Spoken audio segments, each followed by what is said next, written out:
Sudah. Silakan. Baik, bismillahirrahmanirrahim. Assalamualaikum warahmatullahi wabarakatuh. Waalaikumsalam warahmatullahi wabarakatuh. Alhamdulillahirabbil alamin. Salatu wassalamu ala asyrafil anbiya'i wal mursalin wa ala alihi wa ashabihi rasulillah ajmain. Puji syukur kita hadiahkan kepada Allah Subhanahu wa taala yang telah memberikan rahmat dan karunia kepada kita semua sehingga kita dapat berkumpul dan hadir di Google Meet dengan matkul Sirah Nabawiyah. Salawat berikan salam tidak lupa pula kita hadiahkan kepada Nabi besar Muhammad yakni Nabi Muhammad sallallahu alaihi wasallam yang telah memberikan rahmat dan karunia kepada kita semua sehingga kita dapat hadir di sini. Baik, langsung saja. Kami dari kelompok 7 yang terdiri dari saya sendiri Muhammad Al-Farisi Abdillah serta Mbak Mutamimah dan juga Muhammad Rafrafi Al-Giyadz akan menyampaikan materi yaitu tentang Madinah, kota peradaban baru Islam.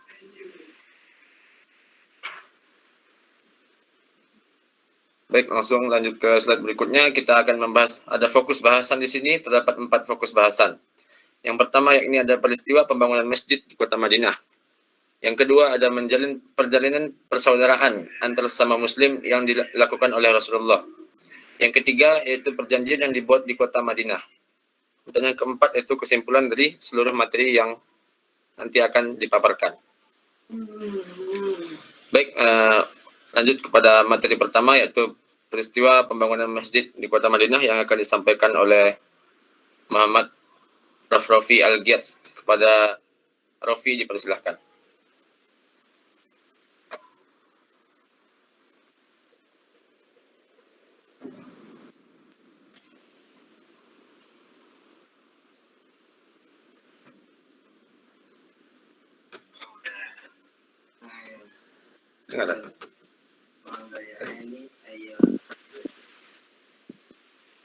Kepada Rafi. Pak, suara saya tidak terdengar. Ya, sudah terdengar.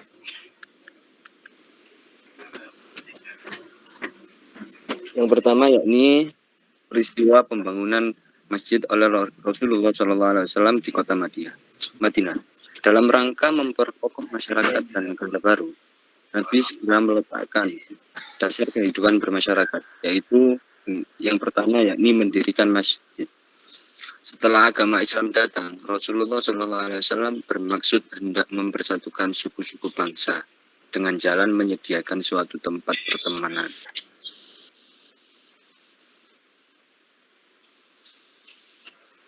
Pertemuan.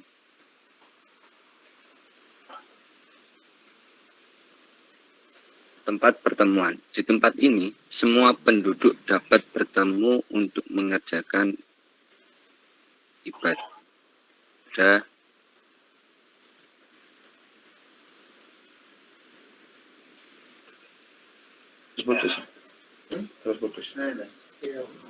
Dan pekerjaan atau upacara Putus-putus. lain. Maka Nabi Muhammad SAW mendirikan masjid dan diberi nama Baitul.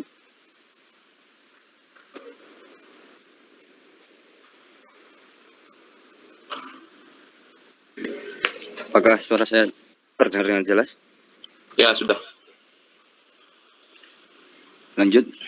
Maka dibuatlah suatu tempat yang khusus untuk sembahyang, untuk mengerjakan pekerjaan ibadah, belajar mengajar, kemudian proses jual beli dan upacara-upacara lain. Untuk slide selanjutnya.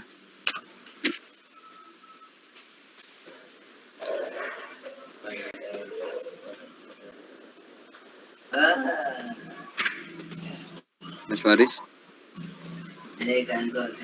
Nge-lag ya? Sudah. Selanjutnya ini.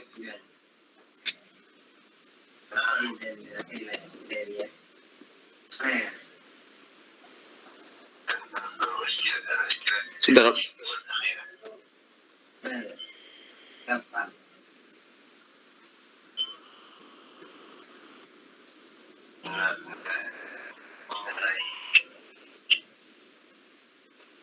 Naik final penjualan hasil.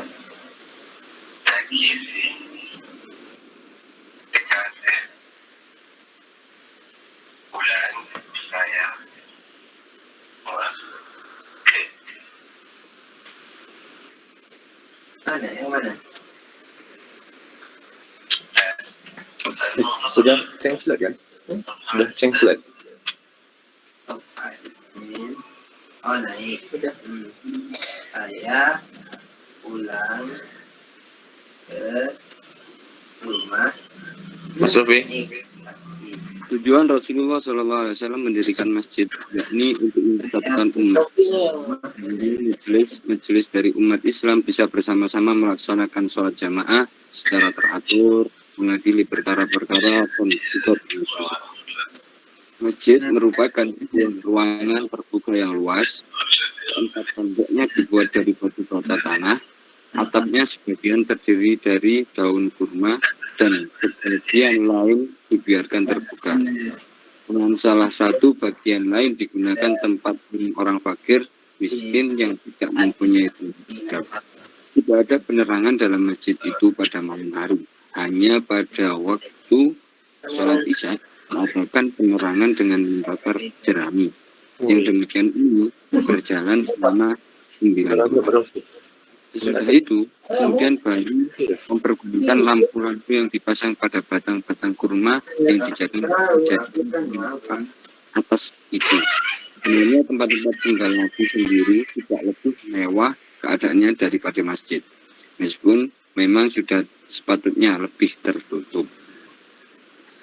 Rasulullah jadi ketika membangun masjid di kota Madinah, membangun 2 masjid yang diriwayatkan bahwasanya ketika sampai di daerah Kuba langsung Rasulullah pertama kali membangun masjid yang di situ dinamakan juga Masjid Kuba. Kemudian setelah berjalan beberapa waktu sampailah di kota Madinah yang dahulunya nama kotanya yakni Yasrib atau bisa disebut juga Thayyibah, itu juga membangun masjid yang sampai sekarang dinamakan Masjid Nabawi.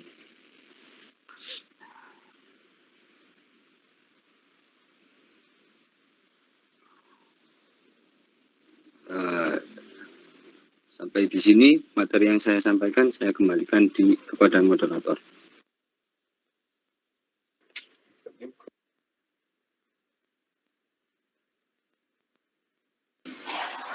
baik, terima kasih kepada Rofi yang sudah menyampaikan materi pertama. Baik, lanjut kepada materi kedua, yaitu yang akan disampaikan oleh saya sendiri tentang menjalin persaudaraan antar sesama Muslim yang dimulai oleh Rasulullah.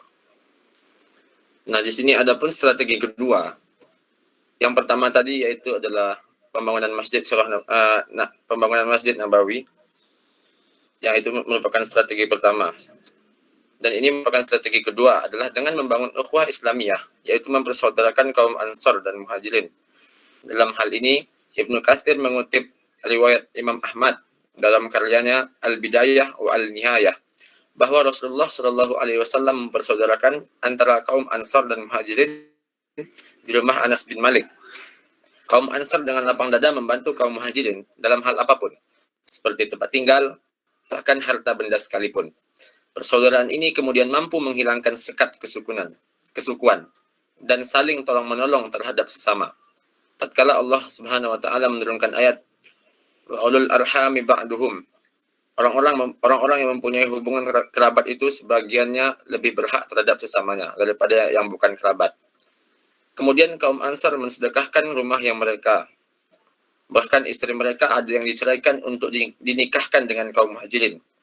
Persaudaraan ini menjadi lebih kuat daripada hanya berdasarkan keturunan. Sebelumnya, kaum Ansar yang terdiri dari suku Aus dan Khazraj saling bermusuhan.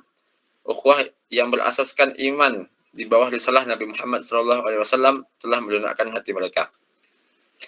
Keberhasilan Rasulullah dalam mempersaudarakan kaum Muhajirin dan Ansar berasaskan iman tidak lepas dari kecerdasan beliau dalam melenyapkan ikatan kesukuan atau tribalisme. Adapun eksistensi kabilah sebagai bagian dari sunnatullah dan fitrah penciptaan manusia tetap ada dan tidak dihapus. Yang dihapus oleh Nabi Muhammad SAW adalah paham kesukuan yang sempit dan picik serta primordialisme. Ta'assub jahiliyah yang mengklaim sukunya paling unggul, super, mulia, paling baik dan berkualitas. Dari sinilah Nabi Muhammad SAW membangun masyarakat Islam yang dijiwai oleh semangat ukhuwah Islamiyah, egalitarisme di atas fondasi iman dan akidah Islam. Dengan demikian, Rasulullah SAW telah berhasil menyatukan kebinekaan dalam kehidupan sosial masyarakat Madinah kala itu. Bukan hanya menyatukan, tetapi Rasulullah juga mampu melenyapkan paham primordialisme kesukuan di antara Muslim, baik dari suku Aus, Khazraj, dan suku-suku lainnya dari Muhajirin. Pada akhirnya, permusuhan berubah menjadi saling tolong-menolong, saling berbagi dalam keadaan suka maupun duka, saling mengeratkan antar sesama. Fakta ini membuktikan bahwa persaudaraan yang dibangun atas dasar akidah Islamiyah mampu mengalahkan eratnya persaudaraan saudara.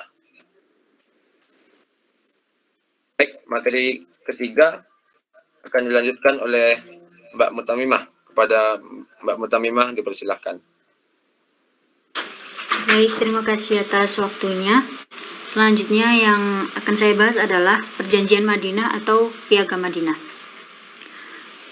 Piagam Madinah adalah naskah atau dokumen perjanjian persaudaraan dan persekutuan antara kaum muslim, yakni Muhajirin dan Ansor, sekaligus dengan non-muslim seperti Yahudi dan yang lainnya. Dalam Piagam Madinah ini, Nabi Muhammad SAW memberikan jaminan tentang hak-hak dasar mereka, menetapkan kewajiban-kewajiban atas mereka, memuat aturan-aturan pemerintahan yang bersifat fundamental, serta mengikat seluruh masyarakat politik Madinah.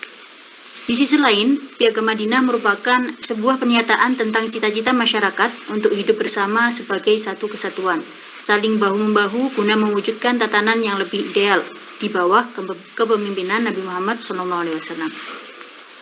Piagam Madinah yang juga dikenal sebagai Al-Mitsaqul Madaniyah, juga dikenal sebagai As-Sahifah Al-Madaniyah, lahir dari sebuah masyarakat yang keras dan terisolasi dari pusat-pusat peradaban di kisaran abad ke-6 dan 7, seperti Imperium Romawi dan Persia.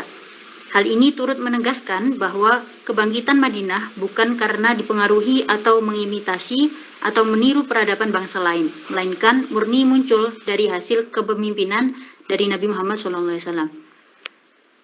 Lalu ada beberapa prinsip yang termuat dalam Piagam Madinah. Sekiranya ada 6. Yang pertama adalah prinsip persatuan dan persaudaraan.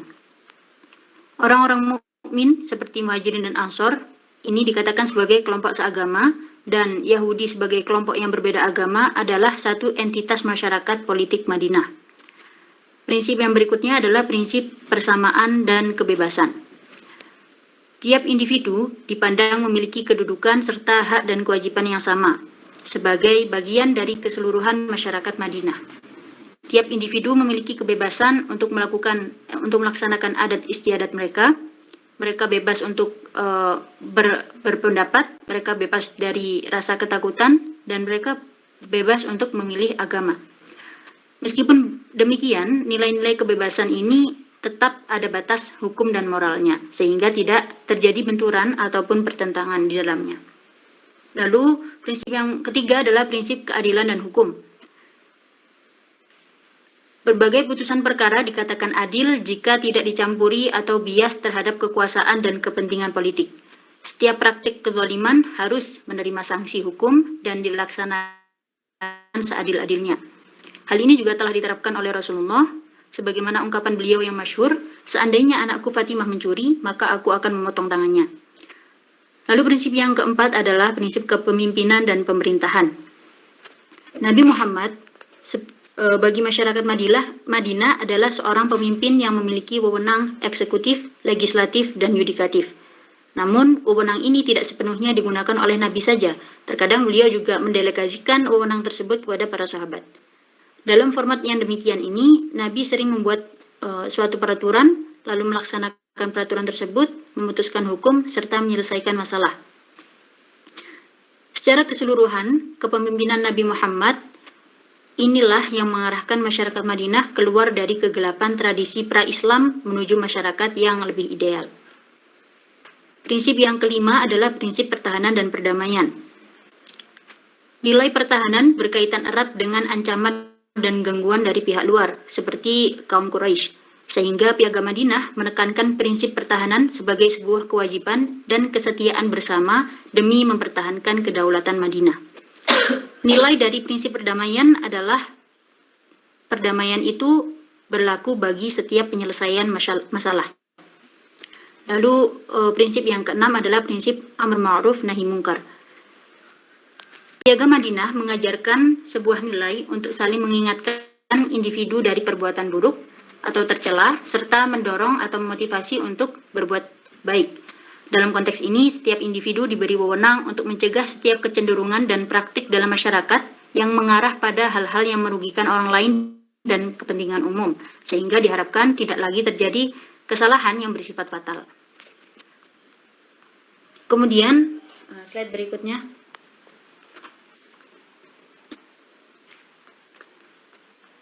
Yang berikutnya adalah Piagam Madinah dalam konteks keindonesiaan. Dengan mengkaji Piagam Madinah dalam konteks kehidupan beragama dan bernegara, kita akan menemukan bahwa otoritas negara terhadap masyarakat yang beragam suku dan keyakinannya hanyalah sebatas pemberian jaminan untuk keberlangsungan dan kebebasan memeluk agama. Hanyalah sebatas jaminan untuk menjaga keutuhan negara dan merawat perdamaian dalam kehidupan bersama. Hal ini dapat kita lihat dari isi konstitusi yang dirancang oleh Nabi Muhammad sebagai Nabi dan Rasul yang sekaligus sebagai pemimpin pemerintahan. Sewaktu Nabi mendirikan pemerintahan Madinah, beliau tidak menyebutkan bahwa negara Madinah itu negara Islam, tetapi beliau menyebutnya dengan sebutan umum yang berdasarkan kesepakatan masyarakat atau kontrak sosial. Hubungan agama dan negara diletakkan sebagai relasi yang kuat dan resmi. Pluralitas keagamaan dilihat sebagai keniscayaan yang harus dilindungi.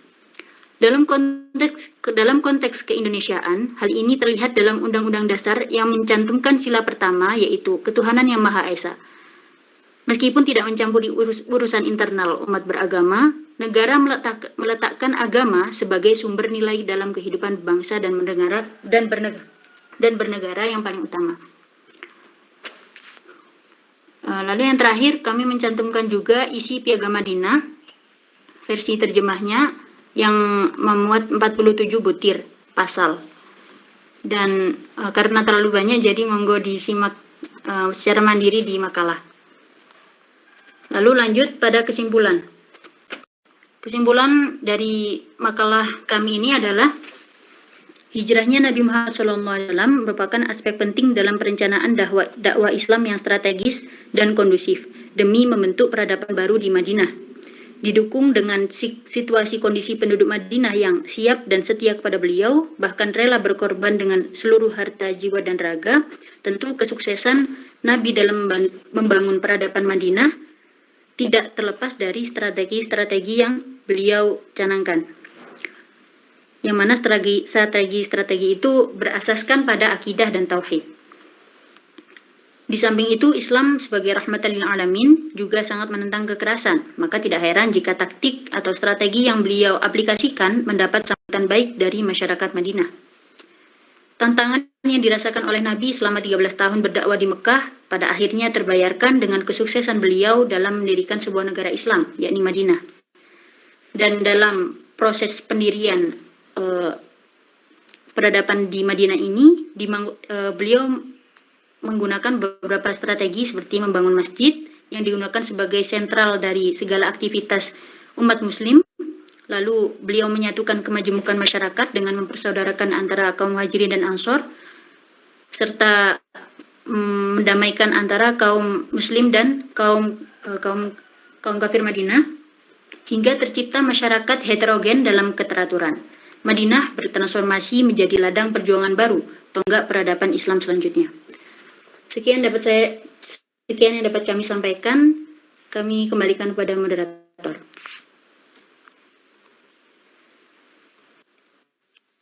Baik, terima kasih kepada Mbak Mutamimah atas penyampaian materinya. Dengan penyampaian kesimpulan tadi, maka berakhirlah presentasi dari kelompok kami. Lanjut ke sesi berikutnya, yaitu sesi tanya jawab. Bagi teman-teman yang ingin bertanya, kami buka 2 pertanyaan. Kepada teman-teman yang ingin bertanya, silakan.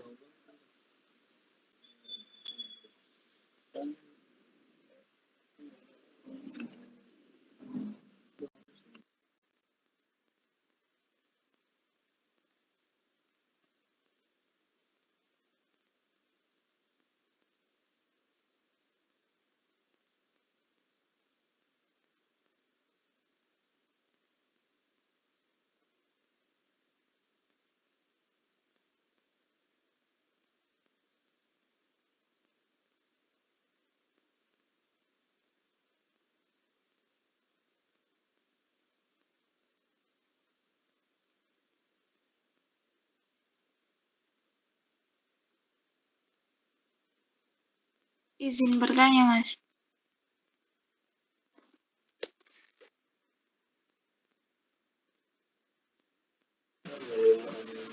Pada Mbak Asfa, silakan. Tadi menurut yang dijelaskan pada PPT kan ada kata-kata bahkan istri mereka ada yang diceraikan untuk dinikahkan dengan kaum muhajirin.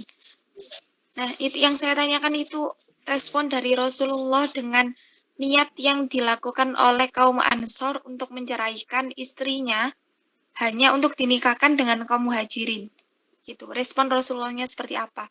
Karena sepengetahuan saya kalau menceraikan istri itu diperbolehkan seperti kalau ada pengkhianatan, terus ada kayak apa tadi? Tidak melakukan hak dan kewajiban, perselingkuhan, penganiayaan atau penyisihan fisik, mental dan emosional, gitu Mas. Respon Rasulullah seperti apa dengan yang dilakukan oleh kaum Ansor? Bisa dipahami? Ya, bisa dipahami berarti respon Rasulullah terhadap penceraian. Ya, baik. Terima kasih kepada Mbak Asma atas pertanyaannya. Sama-sama. Lanjut ke pertanyaan kedua, monggo.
Baiklah, saya ingin menjawab dulu pertanyaan dari Mbak Asma itu, bagaimana respon Rasulullah terhadap ada yang sesuai di PPT tadi, yaitu rela menceraikan istrinya demi mempererat tali silaturahim itu.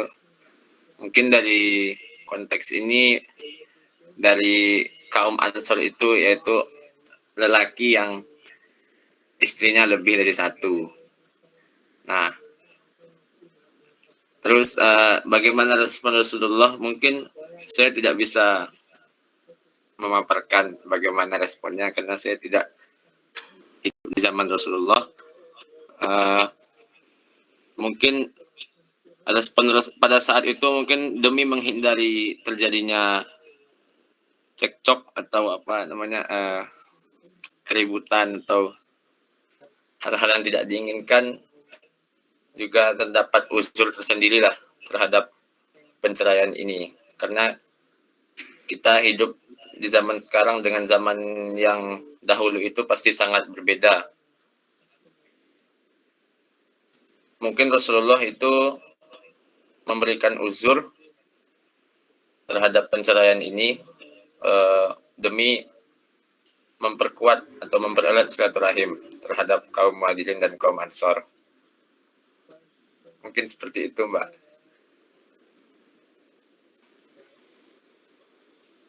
Apakah ada tanggapan?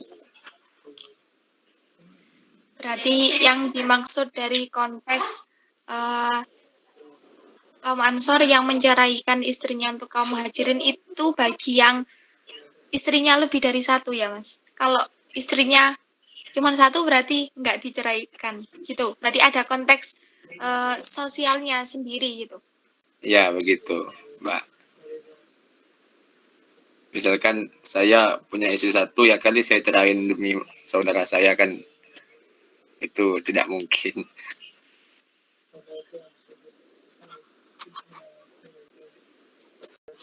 Ya, siap. Terima kasih. Sama-sama. Baik teman-teman, apakah ada yang ingin bertanya lagi? Satu pertanyaan lagi. Izin bertanya, Mas. Ya, monggo kepada Mas Muharis. Tadi dijelaskan kan ketika Rasulullah di Madinah kan mencetuskan suatu piagam Madinah untuk mempersaudarakan kaum Muhajirin dan kaum Ansor serta kaum non-Muslim, kaum Yahudi. Pertanyaan saya, bagaimana proses Rasulullah ini dapat meyakinkan orang-orang kaum Yahudi agar kaum non-Muslim ini dapat ikut sepakat kepada Rasulullah atas piagam Madinah ini, sehingga orang-orang Yahudi ini ikut sepakat atas piagam Madinah ini. Apakah dikarenakan pada di Madinah ini kaum muslimin lebih banyak atau bagaimana, Mas Faris? Terima kasih. Berarti tadi pertanyaannya bagaimana cara Rasulullah agar orang non-Muslim itu bisa mengikuti perjanjian Madinah, ya? Oke, Ya, kurang lebih seperti itu. Baik, terima kasih atas pertanyaannya. Akan kami diskusikan sebentar.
Baik, saya izin menjawab dari pernyataan Mas Haris tadi. Alasan non-Muslim itu bisa mengikuti perjanjian dari Piagam Madinah itu, yaitu dari poin-poin dari Piagam Madinah itu tidak ada merugikan bagi kaum non-Muslim. Oleh karena itu, bagi kaum non-Muslim itu, mereka menganggapnya juga tidak merugikan bagi mereka dan menguntungkan bagi mereka.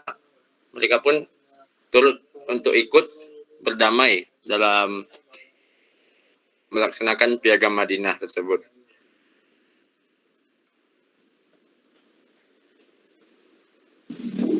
Pak, Izin menambahkan.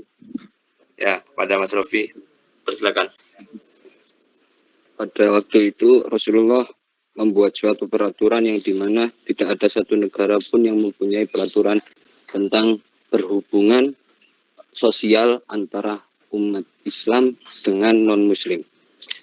Kemudian Rasulullah sepakat dengan kaum Yahudi Madinah dan non-Muslim yang lain, bisa dikatakan Nasrani, untuk bersepakat bahwasanya mereka satu negara dan bisa dikatakan satu atap. Di dalam poin-poin pasal-pasal di dalam Piagam Madinah terdapat banyak dari respon Rasulullah dalam pandangan Islam untuk tidak membenci, untuk tidak memperlakukan dengan jahat. Akan tetapi sama-sama melindungi, sama-sama bekerja sama dalam urusan keamanan dan kesejahteraan dalam hidup berdampingan di kota Madinah. Makanya dari kaum Yahudi percaya dan yakin bahwasanya Rasulullah akan membuat suatu janji atau Piagam Madinah ini untuk hidup bersama di kota Madinah dengan peraturan yang dibuat oleh Rasulullah. Cukup dari saya. Apabila ada respon, saya kembali Baik, kepada Mas Haris, apakah ada tanggapan dari jawaban dari Mas Rofi tadi?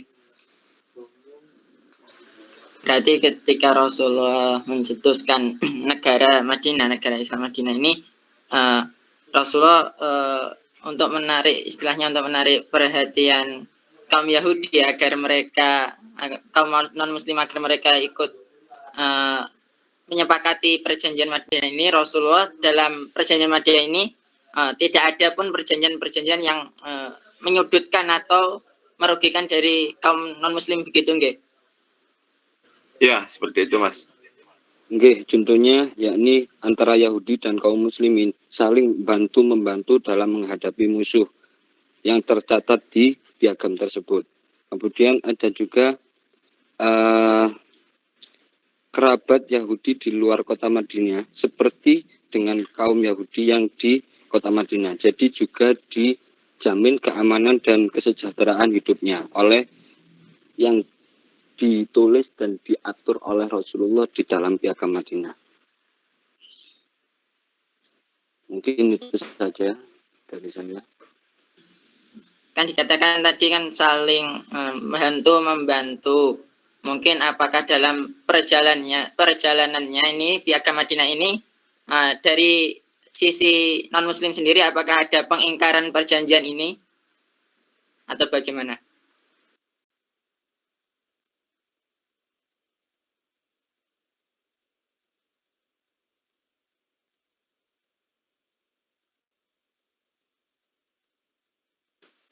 Mungkin ya yang dinamakan manusia pasti ada pengingkaran terhadap janji maupun itu orang Yahudi.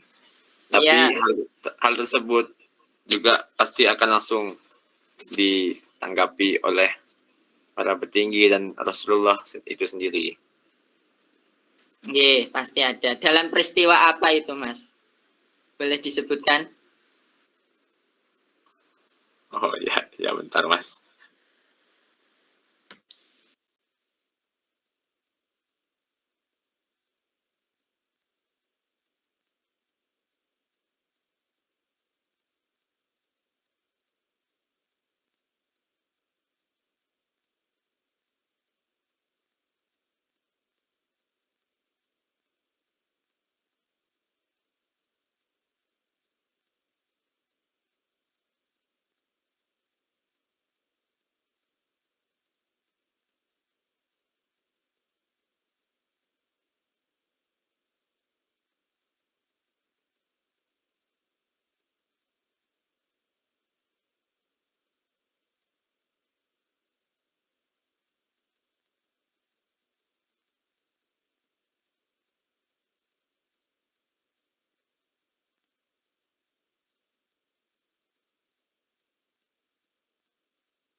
mungkin ya peristiwanya itu bukan peristiwa yang tercantum di sejarah, tapi mungkin peristiwanya itu antar sesama individu seperti itu.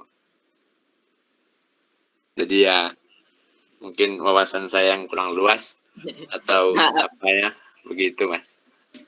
Maaf, sampean bisa menyimpulkan peristiwa antara individu kok, tapi kok nggak tercantum dalam sejarah, kok bisa menyimpulkan peristiwa individu, bagaimana Mas Faris? Bukan, Terdapat ada catatan, mohon maaf, saya jawab. Jadi terdapat 3 bani besar di Madinah, Bani Nadir, Bani Qainuqa, dan satu lagi apa man? Bentar.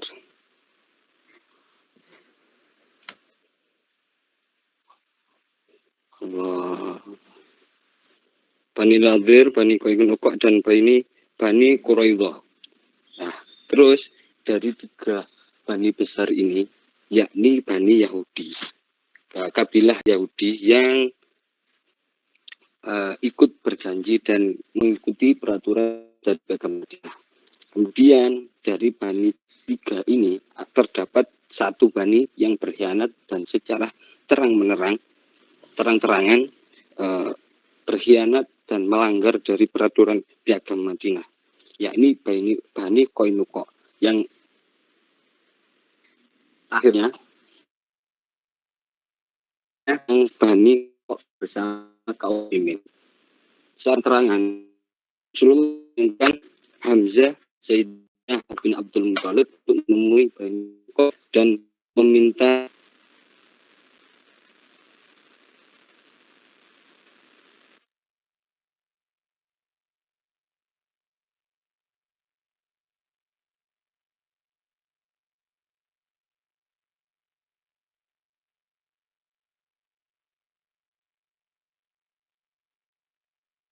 perjanjian apakah bisa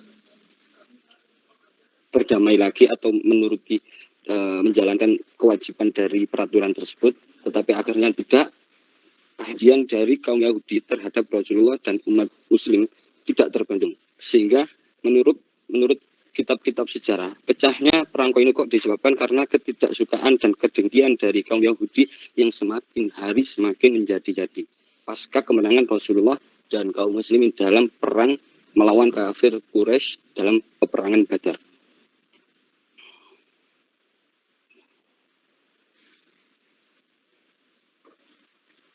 Bisa diulangi Mas, Menurut sempat terputus suaranya Mas. saya, apakah ada respon? Bisa diulangi Mas, suaranya sempat terputus.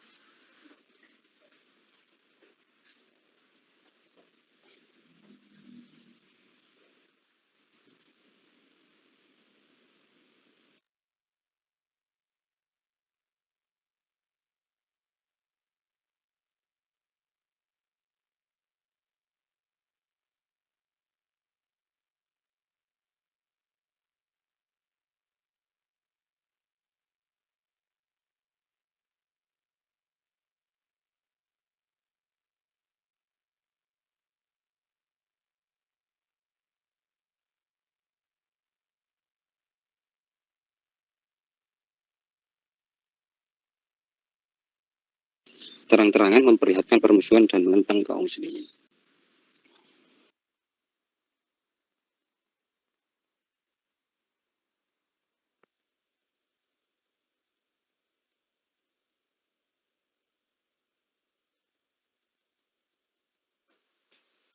Oh ya, mungkin sinyal dari saudara Rofi sedang terkendala, mungkin nanti bisa face to face langsung Mas Maris dengan Mas Rofi Algiats, karena kan untuk menghemat waktu. Baik. Apa suara saya tadi tidak Ya, tadi suara Mas Rofi terputus. Jadi nanti langsung face to face aja ke Mas Maris, kan pembahasan yang terputus. Kan satu mapnya juga, kamarnya dekat. Mungkin bisa langsung face to face.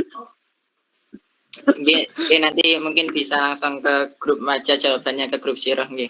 Siap. Soalnya suaranya Mas Rofi ini terputus-putus tadi. Ya, siap. Nggih. Baik, terima kasih atas Mas Maris dan juga Mas Rofi atas jawabannya. Baik, mungkin dengan berakhirnya pertanyaan tadi yang akan dilanjutkan di grup, maka berakhirlah presentasi dari kami kelompok 7. Wabillahi taufiq wal hidayah. Assalamualaikum warahmatullahi wabarakatuh. Kami serahkan kepada Ustadz Afifullah. Baik, terima kasih. Saya sampaikan atas materi yang telah disampaikan oleh kelompok presentasi hari ini, dan sekaligus tadi menjawab beberapa pertanyaan terkait dengan tema kita hari ini, itu Madinah sebagai kota baru peradaban Islam. Dan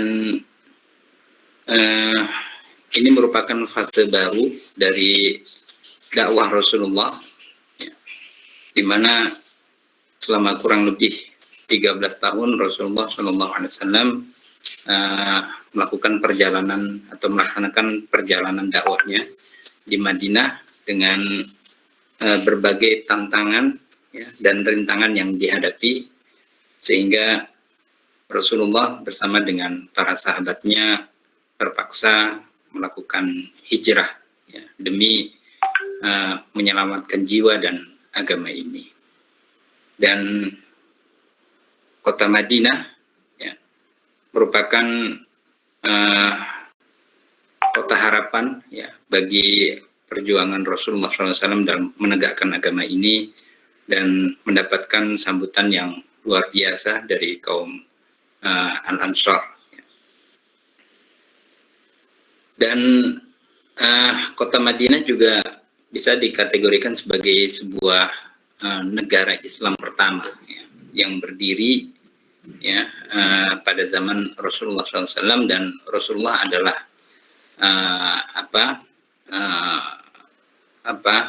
orang pertama yang menginisiasi adanya kota Madinah ini sebagai sebuah negara Islam, di mana dalam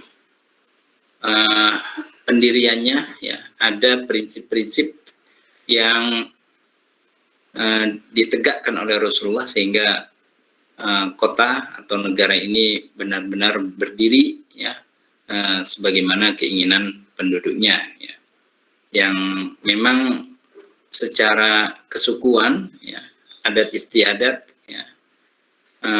dan juga mungkin bahasa, ini memiliki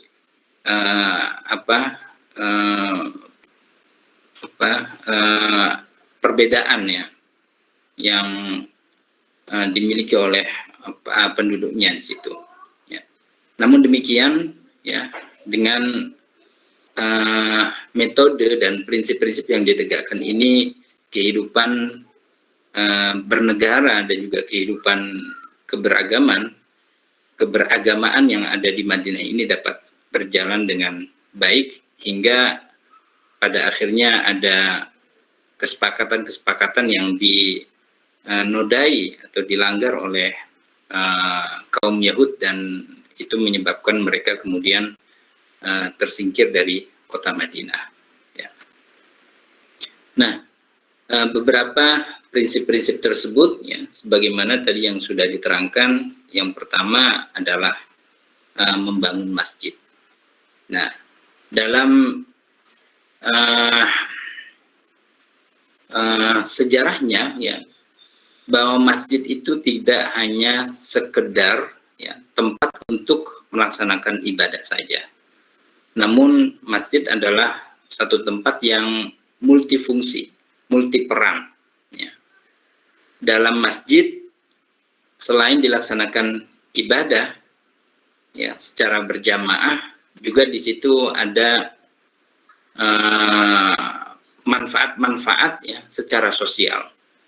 Masjid dijadikan sebagai sarana pendidikan oleh Rasulullah SAW, sehingga wahyu apapun yang turun kepada beliau itu kemudian tersampaikan kepada masyarakat Madinah pada saat itu. Kemudian masjid juga dijadikan sebagai sarana untuk memperkokoh persaudaraan dan juga persatuan di antara kaum muslimin. Nah, ini bisa dilihat dari pelaksanaan misalkan sholat berjamaah yang dilakukan 5 kali dalam sehari.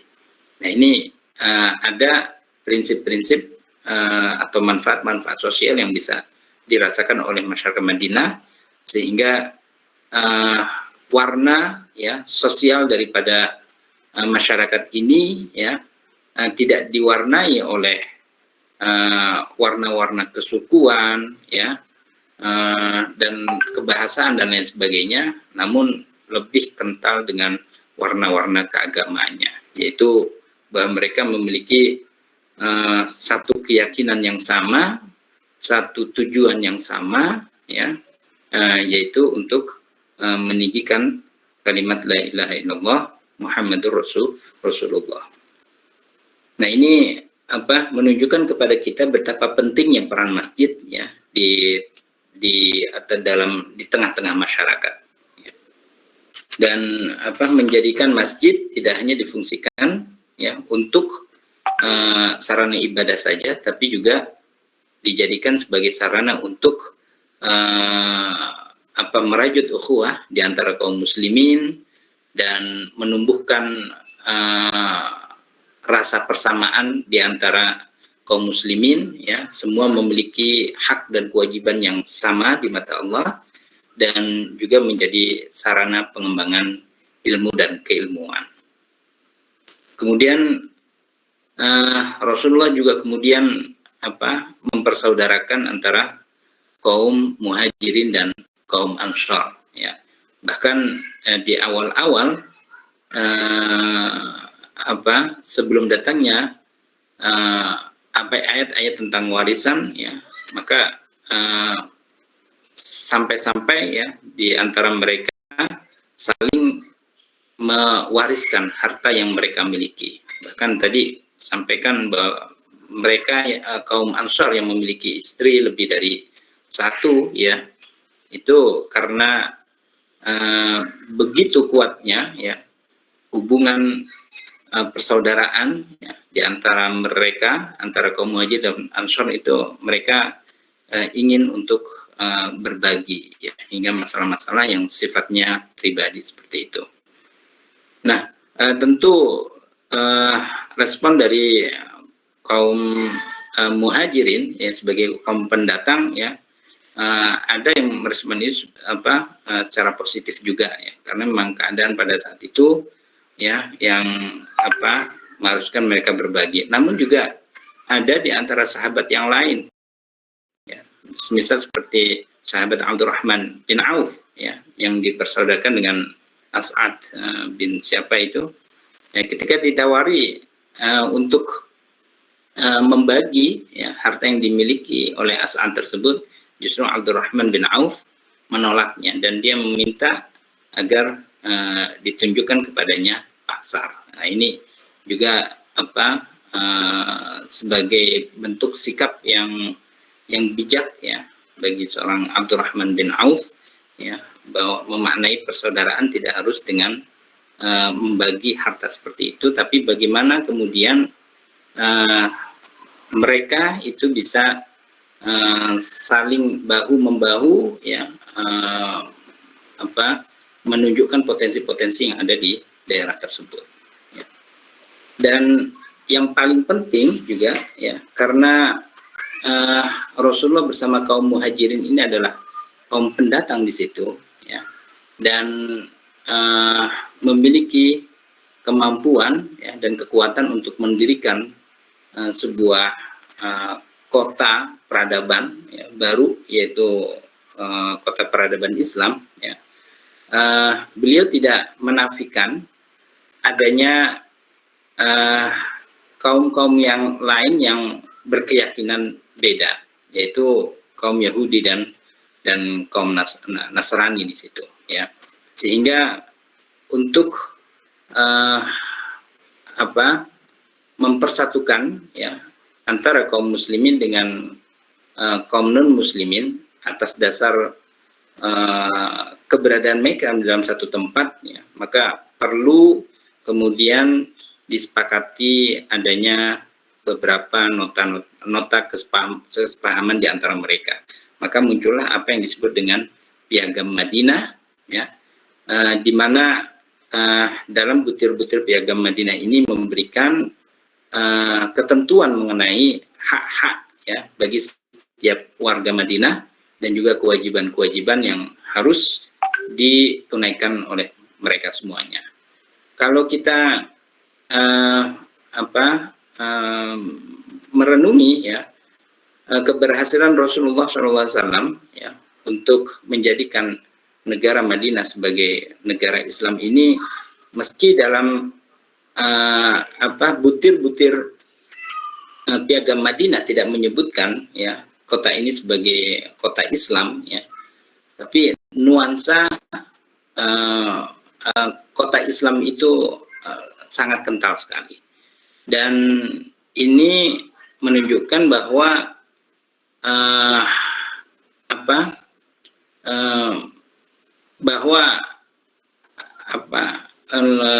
hegemoni, ya, kaum muslimin, ya, untuk merancang, ya, sebuah aturan-aturan di kota Madinah ini sangat kuat.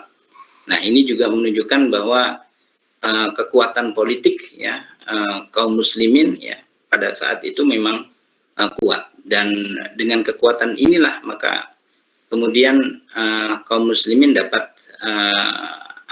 mewarnai sebuah negara. Nah, tanpa harus kemudian secara formalistik, gitu kan, menjadikan negara itu sebagai sebuah negara Islam.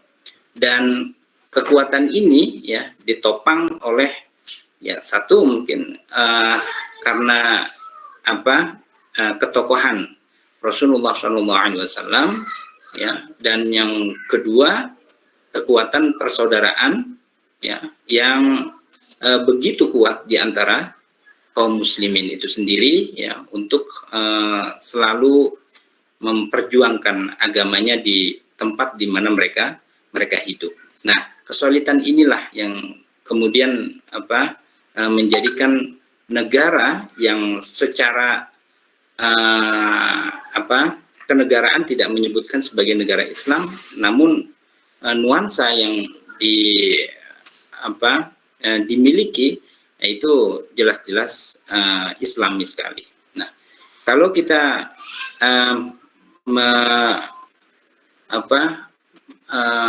menarik, ya, nuansa ini ke nuansa keindonesiaan, maka kita akan mendapatkan hal-hal yang sama, ya.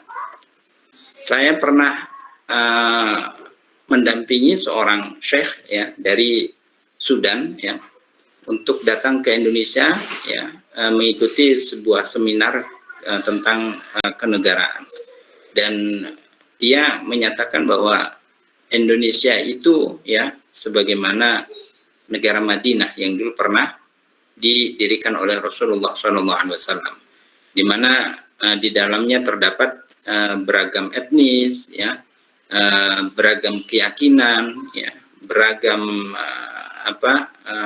bahasa dan lain sebagainya, namun bisa menyatu, ya, bisa menyatu, dan kaum muslimin di sini adalah kaum mayoritas yang memiliki kekuatan, ya, secara politik, dan sehingga dengan kekuatan politik itu agama Islam itu dapat dilestarikan dan dapat diamalkan secara leluasa oleh kaum muslimin di negara tersebut atau di negara Indonesia ini, tanpa menafikan hak-hak, ya, kaum non muslim yang berada di negara ini.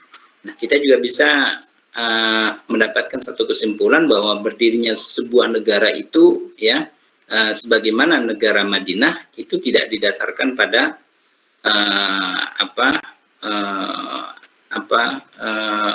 dasar keagamaan, tapi dasar muwatanah. Muwatanah itu, ya, artinya dia bersifat lebih plural. Siapa yang yang tinggal di situ menyatakan setia dengan negara itu, ya, maka warna negara itu ya tergantung kepada siapa yang tinggal di situ. Makanya dalam Mitsaqul Madinah di situ sangat plural, ya. Ada hak-hak dan kewajiban-kewajiban yang mengikat kepada kaum muslimin, dan juga ada hak-hak dan kewajiban yang mengikat bagi kaum muslimin, ya. Ya, oke. Saya kira itu tambahan dari saya, ya. Jadi kalau kita kaitkan dengan yang marak selama saat ini, misalkan untuk mendirikan sebuah negara Islam, ya, di Indonesia dengan merubah haluan negara, kemudian bentuk negara dan lain-lain sebagainya, ya. Kalau kita kaitkan dengan keberadaan dan pendirian kota Madinah, ya, maka sesungguhnya ini justru tidak sejalan seiring dengan piagam Madinah tersebut, ya. Jadi saya mengambil kesimpulan bahwa kekuatan kaum muslimin di Madinah, ya, menjalankan syariat Islam di situ, ya, itu bukan karena secara formalistik, ya, menjadikan negara itu sebagai negara Islam, ya, tapi lebih karena kesadaran, ya, dari kaum muslimin dan kesulitan mereka, ya, untuk bersama-sama menjalankan ketentuan-ketentuan agamanya, sehingga ini menjadi warna yang kental dalam sebuah negara, ya. Kalau kita perhatikan sampai sekarang, ya, negara mana yang dikatakan sebagai negara Islam yang secara 100% itu kemudian menggunakan syariat Islam, itu hampir tidak ada, ya. Mulai dari negara Saudi kah, di Timur Tengah kah, ya, di Teluk, ya, hingga ke beberapa negara notabene Islam, ya, yang berada di beberapa wilayah Afrika, ya, itu semuanya juga tidak menyatakan sebagai negara Islam dalam pengertian bahwa syariat-syariat yang ada di situ, ya, itu secara 100% menggunakan atau bersumberkan dari agama Islam. Tapi dasar-dasar negara di situ dan undang-undang yang berlaku ini terinspirasi dari agama Islam, ya, dan juga mengadopsi, ya, beberapa kesepakatan-kesepakatan, ya, yang disampaikan oleh penduduk-penduduk lain yang tidak beragama Islam, ya. Jadi saya kira itu, ya. Dan monggo kalau sekiranya ada pertanyaan atau tanggapan dari teman-teman, ya, berkaitan dengan prinsip-prinsip, ya, negara Madinah yang didirikan oleh Rasulullah SAW. Monggo silakan memberikan tanggapan atau pertanyaan, ya. Monggo.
Ya, apakah ada tanggapan atau pertanyaan? Sama juga.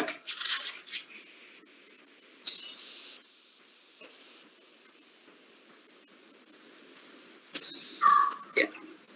Oke, dari pelajaran ini juga kita dapat menyimpulkan bahwa sesungguhnya tidak ada pertentangan antara agama dan negara, antara nasionalisme ya dengan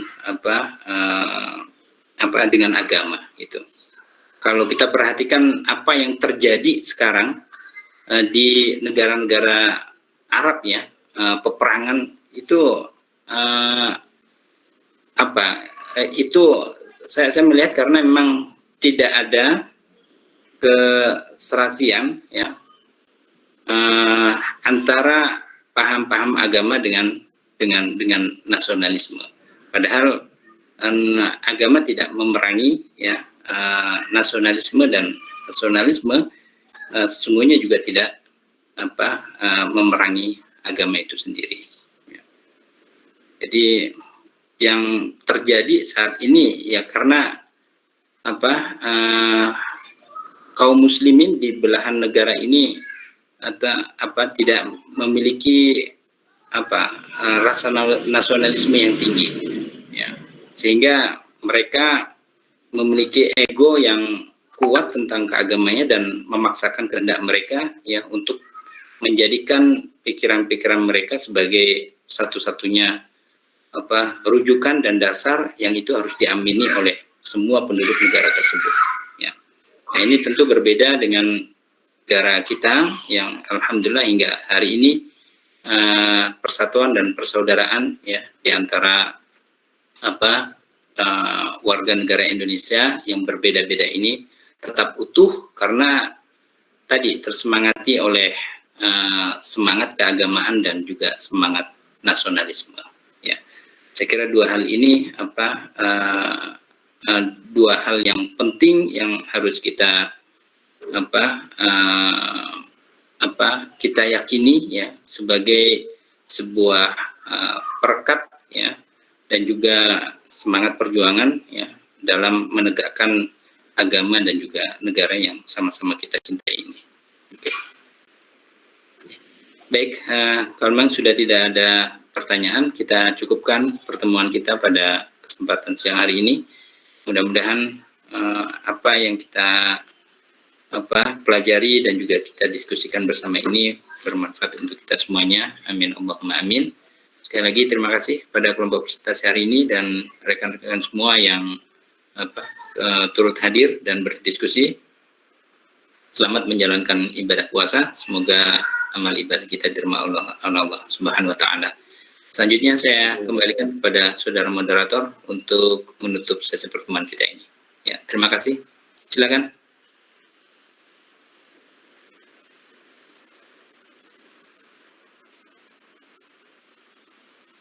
Monggo Mas Al-Farizi.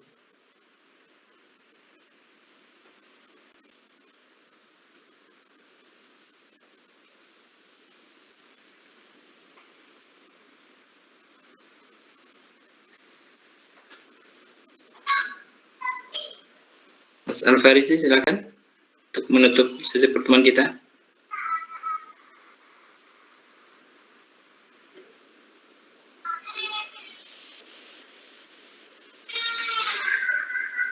Oke, nampaknya sedang tidak ada. Ya, mari kita tutup bersama-sama dengan membaca Alhamdulillah.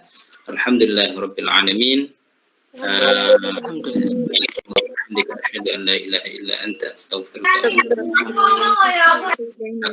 Wassalamualaikum warahmatullahi wabarakatuh.